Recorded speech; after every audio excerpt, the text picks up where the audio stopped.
नमस्कार साथियों, स्वागत है आप सभी का अंकित इंस्पायर्स इंडिया पर। मैं हूं अंकित अवस्थी। साथियों, हमारे पड़ोसी मुल्क बांग्लादेश के अंदर पाकिस्तान के प्रभाव से हुई घटनाओं में एक ऐसा कारनामा हुआ है कि शेख हसीना, जो कि निवर्तमान प्रधानमंत्री हैं और फिलहाल अपना निर्वासित जीवन भारत में काट रही हैं, उनके खिलाफ फैसला सुना दिया गया है और फैसले में उन्हें फांसी की सजा यानी कि मौत की सजा सुनाई गई है। ये जो आप सड़कें सूनी देख रही हैं और यहाँ पर खड़ी हुई जो पुलिस देख रहे हैं, ये सभी तैयारी है शेख हसीना को मौत की सजा सुनाने की। ये जो तस्वीरें आप देख रहे हैं जिसके अंदर बांग्लादेश की सड़कों पर कोई नहीं है, आप जिस तरह का सन्नाटा आप यहाँ सड़कों पर नोटिस कर सकते हैं, यहाँ पर पुलिस की चाक-चौबंद व्यवस्था जो बांग्लादेश में देख रहे हैं, ये तैयारियां थी अपने पूर्व प्रधानमंत्री शेख हसीना को मौत की सजा सुनाने की। आपके दिमाग में उड़ रहे पहला प्रश्न जो उठ रहा होगा वो यही, तो क्या इन्हें अब मौत की सजा मिल गई है? इसका मतलब इन्हें अब भारत से बांग्लादेश भेज दिया जाएगा? नंबर 1। नंबर दूसरा, क्या भारत ऐसा होने देगा? आज के सेशन में हम सारी बातों पर ज़िक्र करेंगे क्योंकि शेख हसीना को आज डेथ सेंटेंस दे दिया गया है। और अब अगला प्रश्न यही बनता है कि क्या इस डेथ पेनल्टी के अगेंस्ट शेख हसीना के पास कोई ऑप्शन बचा भी है? क्या भारत उन्हें अब प्रत्यर्पण संधि की पालना करते हुए एक्स्ट्राडिशन ट्रीटी, भारत और बांग्लादेश के बीच में यह समझौता है कि अगर हमारा कोई अपराधी बांग्लादेश में है और बांग्लादेश का कोई अपराधी भारत में है तो दोनों देश एक दूसरे को उन अपराधियों का एक्सचेंज करेंगे। तो क्या ऐसा करते हुए भारत अपराधियों के एक्सचेंज की नीति अपनाते हुए शेख हसीना को बांग्लादेश भेज देगा? आज के सेशन में हम आपके साथ ये जानकारी साझा करेंगे। साथियों, बांग्लादेश की राजधानी ढाका की एक इंटरनेशनल क्राइम ट्रिब्यूनल में 5 में से 2 मामलों के अंदर, बाकी मामलों में उन्हें उम्र कैद की सजा सुनाई जा चुकी है, लेकिन 2 मामलों के अंदर उन्हें मौत की सजा सुनाई गई है।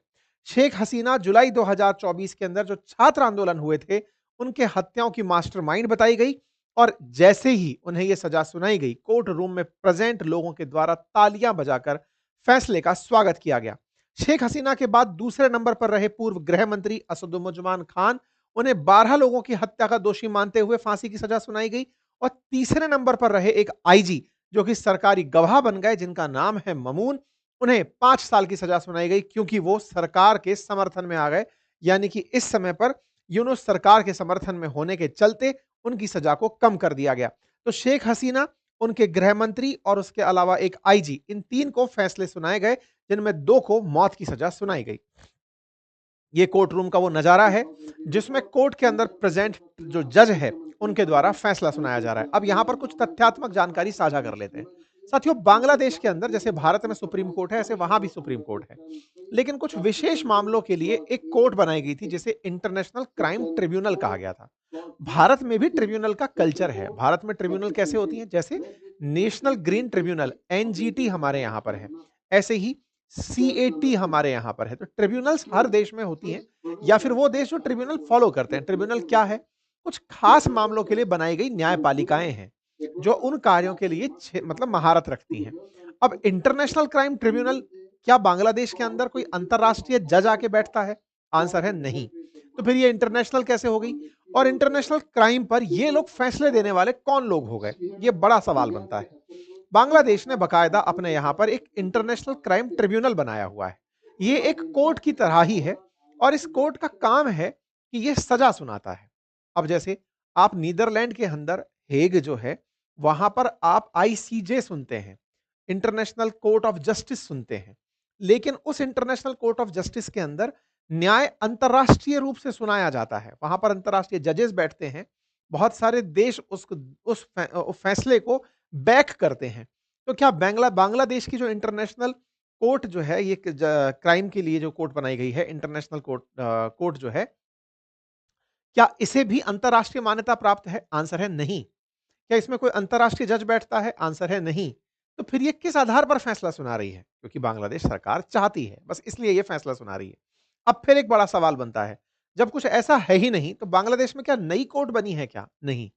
फैक्ट ये है कि जब शेख हसीना प्रधानमंत्री हुआ करती थी, 2010 के दौर में भी ये कोर्ट उन्हीं ने ही बनाई थी। ये ट्रिब्यूनल उन्हीं ने ही बनाई थी। तो क्या ये सुप्रीम कोर्ट से ऊपर होती है? नहीं।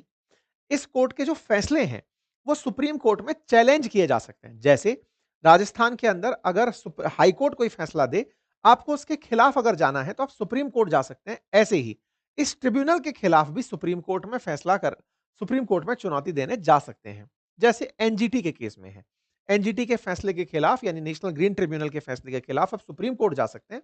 बिल्कुल वैसे ही यहां पर भी ट्रिब्यूनल के फैसले के खिलाफ आप बांग्लादेश की सुप्रीम कोर्ट जा सकते हैं। सवाल फिर वहीं की वहीं। तो फिर शेख हसीना ने इस कोर्ट ट्रिब्यूनल को क्यों बनाया था? क्योंकि पाकिस्तान के साथ जब इनका डिस्प्यूट था 1971 से पहले, तो पाकिस्तान और बांग्लादेश तो अलग देश बने थे। उस समय पर बांग्लादेश जब बनकर आया, शेख हसीना के पिताजी शेख मुजीबुर रहमान हुआ करते थे, बंग बंधु के नाम से जाना जाता था। उनके समय में जिन्होंने पाकिस्तान का साथ दिया या बांग्लादेश को सरवाइव कराने में जिन्होंने चुनौतियां पेश की, उनको सजा दिलाने के लिए इनके यहां पर इस इंटरनेशनल क्राइम ट्रिब्यूनल का निर्माण किया था शेख हसीना ने। तो पाकिस्तान का साथ देने पर बहुत सारे कट्टरपंथियों को इसी क्राइम ट्रिब्यूनल के द्वारा सजा दिलाई गई। अगर इसके खिलाफ अपील करनी होती है तो 30 दिन के भीतर ही सुप्रीम कोर्ट में अपील करनी होती है, लेकिन कंडीशन यहां पर यह डाल दी गई है कि जिसे अपील करनी है वो शरीर बांग्लादेश में प्रेजेंट होना चाहिए। आसान भाषा में कहूं तो जब यह कोर्ट फैसला सुना रही है, उस फैसले के खिलाफ अगर शेख हसीना को आवेदन करना है तो उन्हें वहीं पर प्रेजेंट होना होगा, सुप्रीम कोर्ट में जाना होगा। क्या आपको लगता है कि शेख हसीना बांग्लादेश जाकर सुरक्षित रह पाएंगी? क्या पुलिस उन्हें गिरफ्तार नहीं करेगी? तो इसका मतलब यह हुआ कि अपील का अधिकार तो है, लेकिन उसे वो एग्जीक्यूट नहीं कर सकती। ऐसे में क्या इस कोर्ट के द्वारा सुनाया गया फैसला भारत पर बाध्यकारी है? आज के सेशन में हम इस पर चर्चा करेंगे। फिलहाल के लिए बांग्लादेश ने जिस तरह से इसकी प्रस्तुति की है, आप उसे एक बार देखें। यहां पर इनके कॉलेजेस के अंदर बाकायदा बिग स्क्रीन लगाकर इस ट्रिब्यूनल के फैसले को सुनाया गया। अब यहां पर एक तथ्य मैं आपको और बता देता हूं, क्योंकि इन्हें सजा दिलाना छात्रों के आंदोलन का हिस्सा था, तो छात्र ही यहां पर एब्सेंट दिखाई दिए। यानी कि छात्रों के द्वारा यहां पर अब कोई उत्साह नहीं था, क्योंकि मोहम्मद यूनुस जिस तरह से सरकार को अब चलाए जा रहे हैं इनके जाने के बाद से, वो खुद बिना जनता के द्वारा चुने हुए सरकार को जिस तरह से चला रहे हैं, लोग अब उनसे भी चिढ़ने लगे हैं। लोगों को लगने लगा है कि भाई वो तो चलो इलेक्शन जीत कर आई थी, तुम तो कुछ भी कर कर नहीं आए हो और पिछले 1 साल से सरकार को चला रहे हो, 1 साल से अधिक समय से सरकार चला रहे हो। ये कौन सी पावर है जो तुम पा गए हो? कौन सी स्पेशल पावर पाए हो? शेख हसीना को इन कानूनों के तहत हत्याओं का आदेश देना, भड़काऊ भाषण देना, न्याय में बाधा डालना, छात्र अबू सईद की हत्या का आदेश देना, ये तमाम चीजों के चलते उन्हें फैसले सुनाए गए हैं। बांग्लादेश में क्या कुछ हुआ वो आप सबको ज्ञात पहले से है। पिछले साल की बात है, जून से लेकर के अगस्त के बीच में बांग्लादेश में छात्रों का प्रोटेस्ट रहा, जिसके चलते बांग्लादेश में सरकार ने जब दमन करने का प्रयास किया, छात्र उग्र हो गए और उनके खिलाफ प्रधानमंत्री के खिलाफ हो गए। प्रधानमंत्री देश छोड़कर भागी और भारत में शरण ली। भारत में बकायदा उन्हें पूरी तरह सुरक्षित रखा गया और इसी के खिलाफ जो छात्र यूनियन थे, उन्होंने एक अर्थशास्त्री को, जो कि नोबेल पुरस्कार कभी पाया हुआ था, उन्हें अपने देश के अंदर कार्यवाहक राष्ट्र अध्यक्ष बना दिया कि चलाइए, आप मुख्य सलाहकार बन के देश चलाइए। बकायदा इनके पीछे फिर पीछे से केसेस चलते रहे। केसेस की पूरी कहानी इंटरनेशनल क्राइम ट्रिब्यूनल के अंदर चलती रही। यह ध्यान देने योग्य बात यह है कि कोई भी न्याय तब तक न्याय की श्रेणी में सुसंगत नहीं होता जब तक जिस पर आरोप है उसे सुनने का मौका ना दिया जाए, उसे बोलने का मौका ना दिया जाए। यहां पर शेख हसीना के खिलाफ फैसला तो सुना दिया गया है, लेकिन इस पूरे मामले में शेख हसीना की तरफ से कोई भी व्यक्ति इस इंटरनेशनल क्राइम ट्रिब्यूनल में प्रेजेंट ही नहीं था। तो यह एक तरफा फैसला था जो बांग्लादेश में आया। इसका अर्थ यह है कि इस कोर्ट को अपनी तरफ से यह फैसला देना ही था, इसलिए उन्होंने इस फैसले को दे दिया है। और यह पहले से विदित था कि शेख हसीना अगर उड़कर ना आती तो उन्हें उन्हीं के आवास में मार दिया जाता। ये तो खैर 1 साल बाद सही, 1.5 साल बाद सही, इनके खिलाफ फैसला आया है और उस फैसले में भी मारने की बात की गई है। यानी इंटेंशन इनके खिलाफ उनके जो इनके विरोधी हैं, उनके अभी तक नहीं बदले हैं। इनके अटॉर्नी जनरल का कहना है कि अब उनको गिरफ्तार करने के प्रयास किए जाएंगे। अब बड़ा सवाल यह है, अगर नहीं हुई तो बोले इनकी सारी प्रॉपर्टी जब्त कर लो। जहां जहां भी शेख हसीना और उनके परिवार से जुड़ी संपत्ति है, उसे जब्त करने के आदेश दे दिए गए हैं। तो क्या इंटरनेशनल क्राइम ट्रिब्यूनल को भारत मान्यता देता है? आंसर है नहीं। इस इंटरनेशनल क्राइम ट्रिब्यूनल का क्षेत्र अधिकार केवल बांग्लादेश है। नाम इंटरनेशनल लगाकर इन्होंने इसे थोड़ी सी रीच ज्यादा दिला दी है, क्योंकि ये बांग्लादेश का अपना प्रोडक्ट है, इससे अपने को कोई लेना देना नहीं है। इन्होंने खुद बनाई थी और शेख हसीना के खुद के किए कर्म थे जो इस तरह की ये चीज बनाकर आई थी। खैर, फिलहाल के लिए बांग्लादेश में ये सब हुआ। आपको याद होगा 13 तारीख को हमने एक सेशन किया था जिसमें बताया था कि शेख हसीना को 13 तारीख के दिन बताया जाएगा कि आपको कौन से दिन सजा मिलने वाली है। और इसके चलते आवामी लीग, जो शेख हसीना की पार्टी है, उसके द्वारा पूरे बांग्लादेश में बंद का आह्वान किया गया था, विशेष रूप से ढाका को केंद्र बनाकर। 13 तारीख को ढाका में जब यह पता चलता है कि 17 तारीख को फैसला आएगा, तो 17 तारीख को फिर से ढाका में बंद का ऐलान किया गया। लेकिन इस बार ये जो मोहम्मद यूनुस हैं, ये साहब, प्रोफेसर साहब अपनी तरफ से पूरी व्यवस्था रखते हैं कि कोई भी व्यक्ति सड़कों पर ना आ जाए। इसलिए इतनी कड़ी मुस्तैदी के साथ पूरे बांग्लादेश को लॉक करा दिया जाता है। शूट एंड साइट का ऑर्डर दे दिया जाता है, यानी आज के दिन बांग्लादेश के अंदर कोई भी व्यक्ति सड़क पर ना हो जो प्रदर्शन के हाल में आया हो, अदरवाइज उसे पुलिस गोली मार देगी। आपको याद होगा 13 तारीख को जब बांग्लादेश में शेख हसीना के समर्थकों द्वारा प्रदर्शन किया गया था, उस पर मैंने सेशन किया था और बताया था कि 17 को प्रदर्शन फिर होगा, लेकिन इन प्रदर्शनों को देखते हुए ही पहले ही शूट एट साइट का ऑर्डर दे दिया गया ताकि इस तरह की हरकत ना हो। ये 13 तारीख को जनता जो सड़कों पर आई थी, ये 17 को ना आए, इसके लिए तमाम प्रयास किए गए। ये चीफ एडवाइजर के द्वारा भी गवर्नमेंट ऑफ बांग्लादेश की तरफ से कह दिया गया था कि भाई साहब पूरी तरह से सभी लोग ध्यान दें, कोई भी सड़कों पर ना आए।